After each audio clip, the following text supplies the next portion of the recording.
guys, ito ang aking lulutuin ngayon. Yung patatas pinakuluan ko na. And then, yung aking hudiyas. Ito. Sinaway ko na siyang pinakuluan. And then, itong sibuyas at saka bawang. Yan. Sibuyas at saka bawang.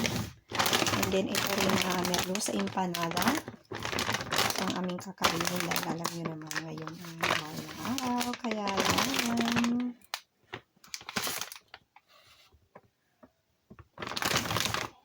Masarap.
Vale, sino.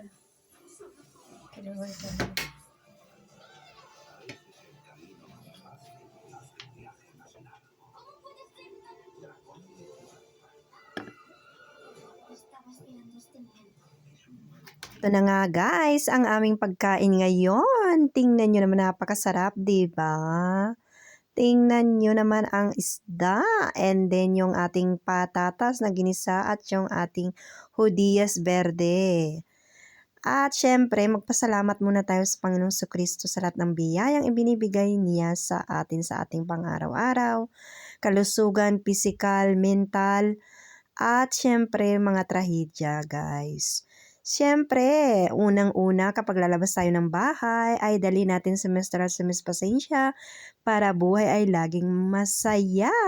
At syempre, lagi tayong magdasal kapag lalabas po tayo ng bahay. So, eto na nga guys, ang aming pagkain for today's video. Nakita nyo naman na super duper sarap ang fish omelette. At syempre, ang sinabi ko na nga sa inyo, yung patatas na ginisa at saka yung judías. Yung judías ay yung, kumbaga sa atin ay Baguio beans. O hindi, yung malapad pala to na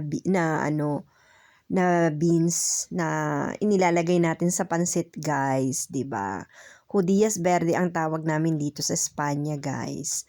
So, tingnan nyo naman kung gaano kasarap. At syempre, nagprepara din ako ng sausawan dyan guys na may sili and then sweet,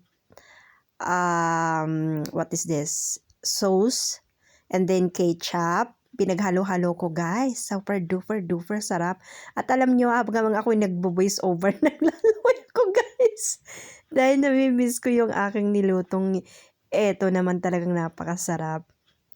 So, subukan nyo at napaka-simple lang gawin guys. Nako, super duper. At napaka-healthy naman talaga, lalo na yung mga nagda-diet dyan, na hindi na kumakain ng kanin, ay okay lang ay kumain kayo ng ganitong prutas o vegetables. And then karne or pescado. Ay nako, yung kombinasyon nito guys, napakasarap naman talaga, kaya yan. At syempre yung